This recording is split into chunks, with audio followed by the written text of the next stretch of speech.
ఇంద్రుడు ఆకుపచ్చటి గుర్రములు కలిగినటువంటి వాడు దానవ సంహారమునందు ప్రయోగించినటువంటి ఐంద్రాస్త్ర సంబంధమైన బాణాన్ని వింటినారియందు సంధించి ఆకర్ణాంతము లాగి ధనుర్వేదంలో ఎక్కడా లేనటువంటి ఒక మంత్రాన్ని అభిమంత్రించారు. అది ఏ అస్త్ర ప్రయోగానికి ఉపయోగించేటటువంటి మంత్రం కాదు.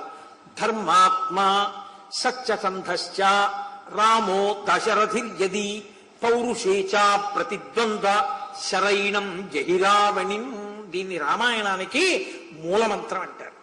రామాయణ మూలమంత్రానికి వ్యాఖ్యానం జరిగిన మరునాడు హనుమత్ జయంతి రావడం చాలా చాలా గొప్ప విశేషం నిజంగా.